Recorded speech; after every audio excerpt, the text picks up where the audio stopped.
Good evening and welcome to BronxTalk. New York City has been described as the gay capital of the world, and with estimates as high as 700,000 people who identify as transgender, lesbian, gay, bisexual, queer, or sometimes they use the Q for questioning, our city is home to one of the world's largest TLGBQ populations and maybe the most prominent as well. It's unknown how many are in the Bronx, but what is known is that there is a vibrant, dynamic TLGBQ community in our borough, but challenges do abound. Surveys have shown disparities in general and mental health care, in housing, food insecurity, and unequal treatment in employment. And all you have to do is pick up any newspaper and read about bans to drag shows, violent incidents of hate, and states that are following Florida's lead with despicable don't say gay culture and policies.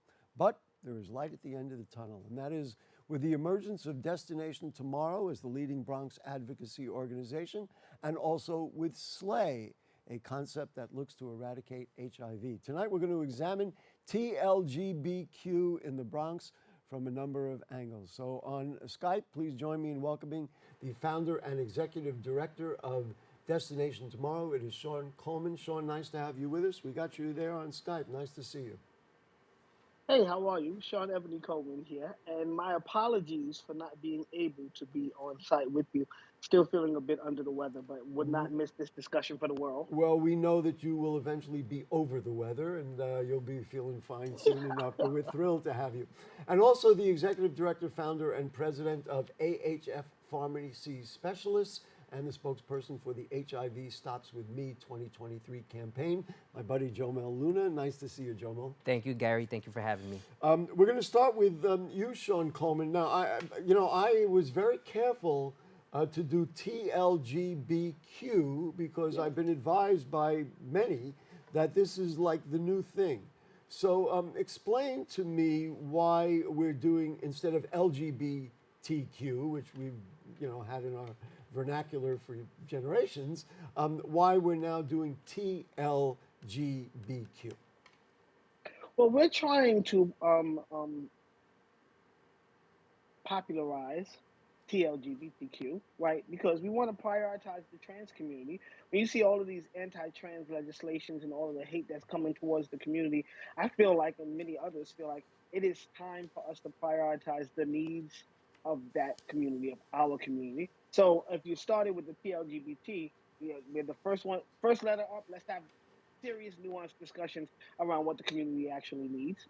Do you have the sense that it's going to stay that way? I mean, is that, or at this point, look, whatever works, let's just keep doing it? It's people powered, right? So if we get the final say on which way it's going to go. So if we can get more folks to say TLGBT, of course it'll stay.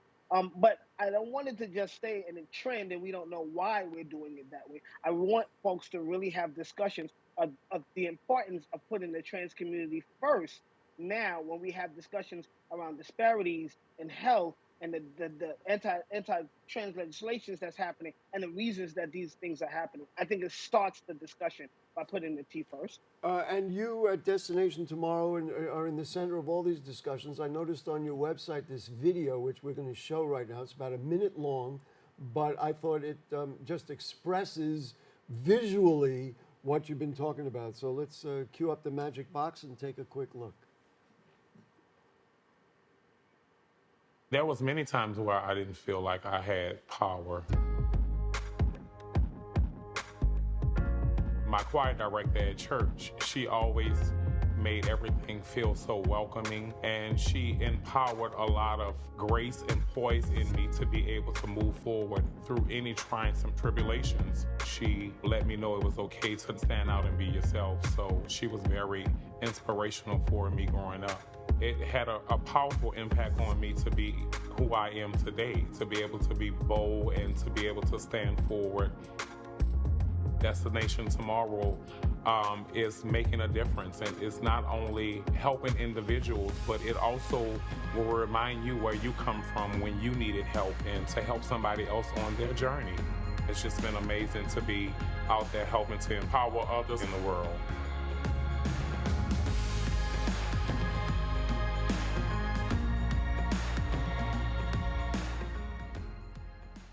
Well, there you go. Sean, I want to bring Jomil into the conversation. Before we get into HIV and SLAY, which is your thing, I just want to ask about comfort level. You deal with people and they come to you with their issues, with how they feel. They could be transgender, they could be anybody who has these kinds of issues. What's your general assessment? I mean, I'd said that there's good energy, but still you hear what you hear from a lot of people. Just give us your point of view right now. Yeah. I think at the end of the day, people want to be seen, and people, you have to meet them where they're at. And so I think it's important for you to acknowledge people, especially our trans brothers and sisters, to acknowledge their preferred name. If they want to come to your organization and do hormone replacement therapy, you have to acknowledge that, and you have to take that as a priority for them. So I think it's really just listening, and not bypassing them for any reason other than, hey, this is a person that wants to be treated like a human being, just like you and me. Are there enough people to talk to? I mean, we talked about shortfalls in mental health support. Do you think that people who are questioning or unsure of themselves or feel oppressed have enough people to talk to? I mean, we were just talking before the show. I'll let you inside of what we were talking about. That maybe the mayor's office should put together a real office to coordinate all that. I know that Sean has some ideas about that. But what do you think? Are there enough people? There's not enough people. Never enough. Never I enough. knew There's you were never gonna enough. Never enough. Sean just said it. Never enough. I mean, I think that's what the work that Destination Tomorrow is doing. AHF, we're trying, right? But it's not enough, right? Because we do live in a heterosexual society, and unfortunately, we're not seen.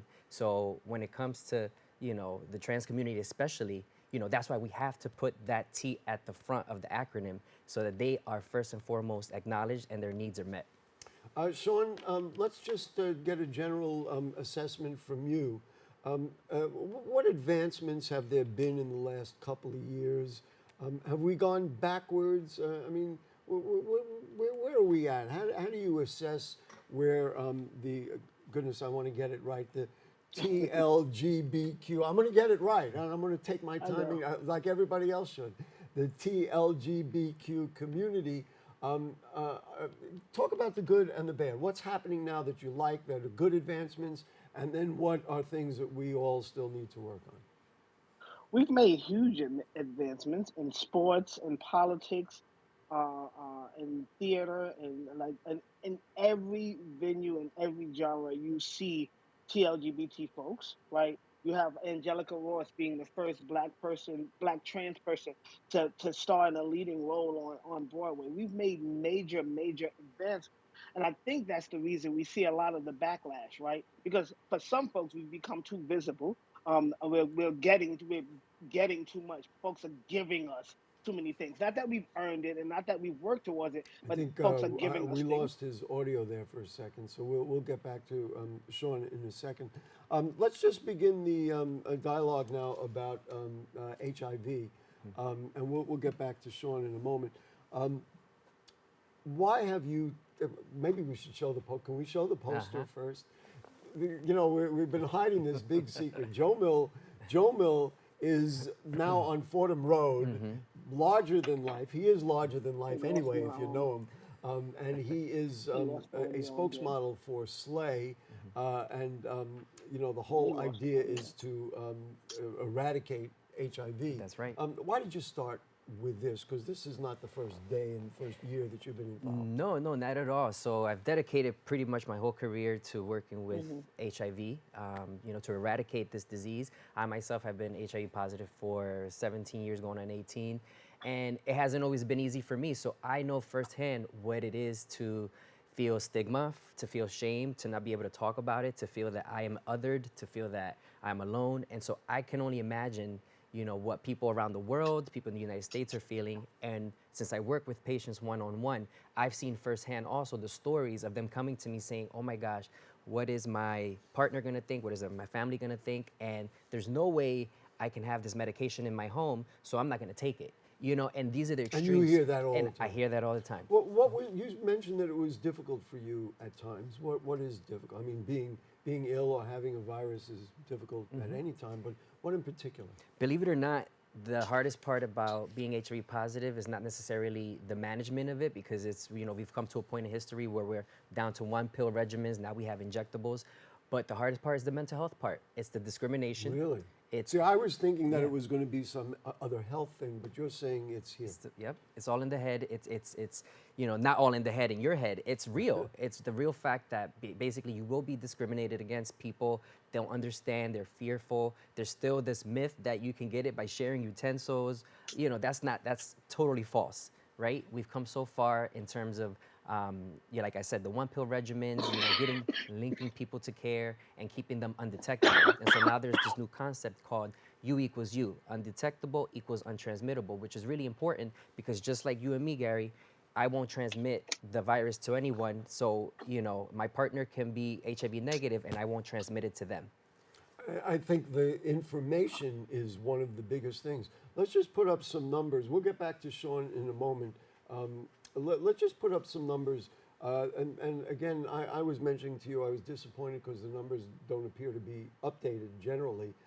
But in New York City, in 2020, there were more than 100,000 people living with HIV. I guess you would be counted as one of them.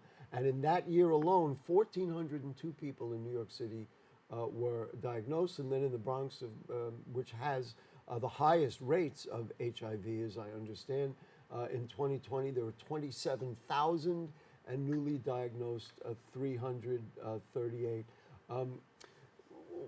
What does that make you say, and what does it make you think that we need? Do we need more billboards of Jomil out there? You know, we need more advocates. We need more people stepping up to the plate and raising their voice and saying, hey, look, when one person's infected, we're all affected, right? And so we need to definitely, until we have a cure for this disease, we need to every day fight so that we can basically help people to live their best life, so to speak. I'm going to get back to you about it, but one more question, then we'll get to Sean again. You told me beforehand that HIV can be eradicated. Definitely. That you can do it.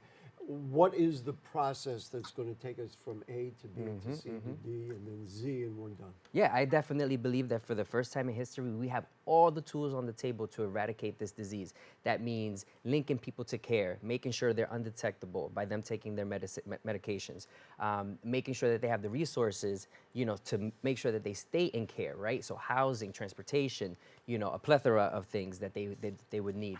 And also the mental health part, right? The component of like treating that person like a person, listening to them.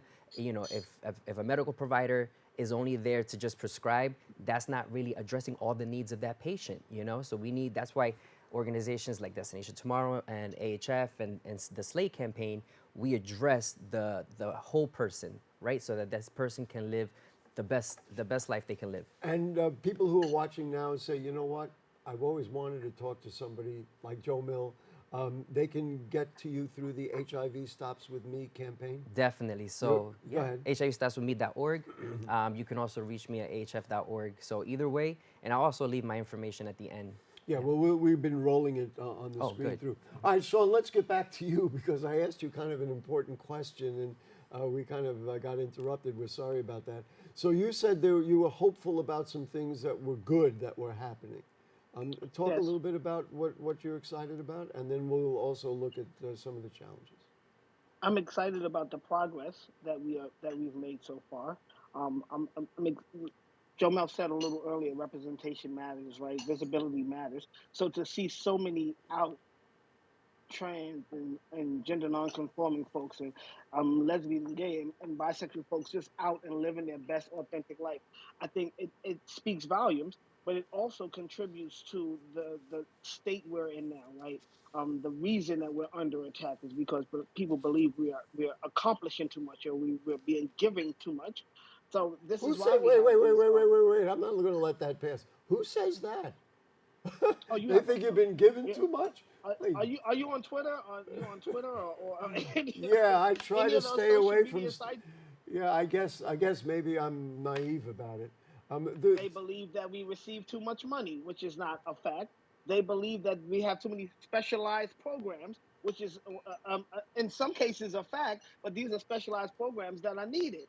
So we have to constantly push back against the things that we rightfully earned like with any movement, with the women's movement, with voters' rights movement, with civil rights movement, there are certain concessions that are made for those populations to level the playing field. And I think that we were in a time where the playing field was being leveled, and now we've taken some steps back. You know what? The word that bothers me that I do see, and I see it in legislation, and I see it coming out of the governor of Florida's mouth, and I see it coming out of others, is the word indoctrination. That in somehow, by the mere presence of somebody who may be different from somebody else, they're suggesting that, you know, that it's like that transgender But people it's a in cult. particular, that they're trying to indoctrinate. And I mean, I know many transgender people, have friends in the Bronx, whatever. Nobody's trying to convince anybody, you know. Right. Frankly, the people who are trying to indoctrinate are people who are religious, people who are fanatical about their religions, and they want to get everybody to be part of their group. It just seems crazy to me. But it's the biggest, it's always happened, right? You lead with fear. It's fear and division. So you fear what you don't know, because most people will say, well, I don't know anybody transgender, so this doesn't really matter. And I don't know what non-binary means, so it doesn't apply to me. So you do that division first, and then you put the fear in there. They're trying to take your children. They're going to indoctrinate your kids, which is why we can't have drag queen story hour, because what are they teaching them? Like those kinds of things. And it's all fear-based, but it's no fact. There are Not no based in facts to fact. it. The research doesn't even support it. And so is one of the answers what we're doing today, just keep talking about it and just keep explaining who we all are? I mean, is that what the agenda is? This is why it's amazing that you have me and Jomil on today, right? Because having a platform like this to be able to kind of push back against some of that nonsense and some of the rhetoric, I think it begins with discussions like this. I don't know But if it we lost also his begins. audio again there, folks, because he was really making a good point. So hang in there. Begins. We'll get. Listen, I don't mind switching up, but because he was really hit. Don't go away, Sean. We're going to get you back on there. I wanted to ask you, because you talk about eradication. Where's the chemistry at? Where's the medical science at as far as HIV? Are we getting to a point? No, I'll tell you what I think. When Magic Johnson in 1991 contracted AIDS or HIV, said he was HIV positive and came out. Of course, they spread rumors about all kinds of crazy things where he got it. It was Fauci's fault and everything else. He said it was unprotected sex, and you know that's his private life. He can deal with it. I had the sense that there was more attention paid to the chemicals, because here was one of the most famous people in America was HIV positive, and he was going to do well, so the chemicals became, and the medicines became more available. Am I right in that or not? Was that a turning point? You know, so definitely a myth that he was cured, right? Because that was the main thing that everybody thought when he came out as HIV positive. Oh, you know, he was cured of HIV, but that was obviously false. It was false. It was false, right? So no, there is no cure. So first and foremost, I want to just tell people that there is no cure for HIV, and I hope they're working on it. I would love a cure, right? But You'll be first in right, I'll line. be first in line. But obviously, you know, we've come a long way. So it's manageable. You know, it's manageable like any other disease, maybe like diabetes, let's say, you know, where as long as you manage it, you go to your doctors, they draw your blood, they make sure that you're overall healthy, you continue on your regimen, you know? So that's the best way. And that's what you do. And that's what I do. That's what I do every day. I literally take my pill every day. I go to my doctors every 3 months. And sometimes, you know, if I go maybe 6 months, you know, I call my doctor, hey, I need a refill, but it's manageable. And then when they come and see my blood work, guess what? Undetectable. That's the most important thing, that people are getting to undetectable. Literally, they are initially infected, and in 1 month, people can become undetectable. So it's the advancement of the medicines that we have today. I want to show we have a graphic which just provides a little bit of real information, because to me, I mean, Jomil has talked about the fear, he's talked about the stigma, and we're talking about this, but let's be clear. HIV can be transmitted by sexual contact, sharing needles to inject drugs, and during pregnancy, birth, or chest feeding. That is a can. But here's rumors. First of all, it doesn't go by air or water. Nope. It doesn't go by saliva, sweat, tears, or closed mouth kissing. You can't get it from your pets or your dogs or cats, and sharing toilets, food, or drinks. So exactly. These are the things that I think help people to understand real information. All right, I think Sean is back with us. Boy, you were really heated up and gotten to something important, and we I don't know what apologize for happened. the audio problem. So let's just finish what you were talking about. No, I'm just saying that I think we really have to lean into our allies now, right? We have what we call a soft ally, and a soft ally is sympathetic to the cause. They know that we need to react or respond to the attacks that are happening, and they may write a check, and that's one, or they may volunteer, and that's wonderful. But we need all of those soft allies to now contact your legislator, speak to your congressman. We need you in the street with us. We need you to be just as visible as we have to be in order to move forward with this. We're not going to be able to do it alone, and we need our allies. So thank you for sharing this platform and the opportunity to speak to this. But we need more folks like you that are willing to share their platforms and give us an opportunity to say like a lot of pushback on a lot of the rhetoric. You know, there, just like I asked Jomil about, the medicine, health services, I would like to think, and I'm not convinced yet, that we have learned enough about the importance of healthcare from the pandemic and providing healthcare services.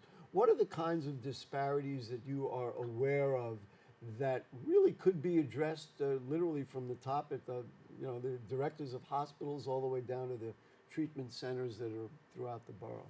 Like, what do we need to address our friends in this community? I think one of the biggest mistakes folks make is that the healthcare that trans and non-binary folks need is cosmetic, right? So if I want to have a top surgery or any of the surgeries, they'll begin to believe that, oh, well, it's cosmetic. It's not something that you need to live. And when you factor in mental health and wellness and how it plays on your mental health and wellness, then you know that it is a service that you need to live. Because if I'm not mentally well, or it's affecting or impacting my mental health and wellness, then I'm never going to be able to thrive as long as this exists. So I think we need to reframe how we look at medical care for trans folks. And then the other thing is, if I'm coming to the doctor, like right now I have a cold, I don't want to have to explain to my doctor, oh, I'm trans and I've been transitioning for the last 25 years and all of those things. Some things are just medical purposes, and we need service providers that understand that and that they treat the whole person, not just showing the trans person, but showing the individual and making sure that healthcare is available and is given to me in a way that is given to everyone else. Do you get the sense that providers, there are those who just understand how appropriately to do this? Or is this still a problem in the healthcare community? Well, in New York, it's not a problem, but everything is not just New York, right? So we have our trans siblings in southern states and in other spaces where their healthcare hasn't caught up with those ideas or those thoughts. And I think we need to legislate in a way that includes all bodies, no matter where you are. Mm-hmm. I want to ask you one more question about another specific issue, and then we'll bring Jomil back and we'll make sure that everybody who's watching knows how to contact you folks. And that is about the idea of careers. I talked about it at the outset, that people are discriminated against. What's the employment situation like? Are people coming to you and maybe even to Jomil or to anybody and saying, hey, I didn't get that job because they think I'm gay or whatever they think? We still have, it's not that overt, right? They're not coming out and saying it like that. I think they find ways to screen people out. At one point, they were screening TGNC folks and TGLBC folks out by their education requirement when it wasn't necessarily required for the position. Another way was because their documents didn't match. Maybe their driver's license didn't look like the photo didn't look like they were presenting, and they were screening folks out that way. And we've been able to address a lot of those things. But it also comes down to educating employers, right? Whenever we do a job fair, we want to have conversations with the corporations and the small businesses that are coming to look for employers so that they understand the population that we work with. That's why it was really important that you showed that clip with Big Frida. That was a partnership with Unilever and Shea Moisture with Destination Tomorrow. And we've had an incredible relationship with them. Got it. Listen, because Sean, I got to move on. I want to make sure Jomil gets his final word, and then we'll get back to you. No worries. So when people see your billboards on Fordham Road Fordham Road and Grand Concourse. and the yeah. Grand Concourse, and when people see that billboard, what do you want them to think? Visibility, acceptance, vibrance, the fact that I'm human just like you and I want to live my best life just like you. And how do they get to you? Let's repeat the Yes. website. So you can definitely go to HIVstopswithme.org. HIVstopswithme.org. It's on the screen now. HIVstopswithme.org. There you go. Yep. And then, of course, people can follow me on social media, Jomil Luna, Jomil_Luna. And if you contact me, I will make sure you get. Listen, we want everybody in this borough needs somebody to talk to, and if he's the guy or whoever it is, let's reach out and make it happen. Sean, what's your final words here? What do you get people to contact Destination Tomorrow, to be part of Destination Tomorrow? What helps the community? Final word is, one, thank you again for the visibility. We do Bronx Pride every year in June, and we're gearing up for it again. We're going to need some volunteers. Please reach out to destinationtomorrow.org. Let them know that you'd be interested in volunteering and working with us. We don't know any strangers, so we welcome all folks. Anybody that wants to come through and help out, we appreciate it. Check out the website. We have a whole bunch of job opportunities, job trainings. There are a lot of things happening in the Bronx for TLGBTQ folks, so come by and hang out with us. Great. Listen, I wanted to make one point, which I didn't find where I wanted to fit in. In the National Hockey League, they had a Pride Day and each team, but the Rangers did not wear their Pride jerseys. And I understand that the teammates were protecting the Russian players, that if they all wore it, and the Russian players were worried because they could literally, it's horrible to even think, go home. they could be attacked or whatever it is, they couldn't go home. So then so there were 3 teams that did it, and as I've learned, it wasn't because the teams were against it and the players were against it. It was because they were protecting the Russian players who wouldn't be able to go back home. So, but that just shows you where the world is at and why we love the Bronx and why we love New York City, because we're doing it. We're taking care of all our people, and that's what it's about. Sean Coleman from Destination Tomorrow, thank you so much. And Jomil Luna, thanks for being my friend, and thank you for just representing and making sure people get safe. That's what we're trying to do and healthy.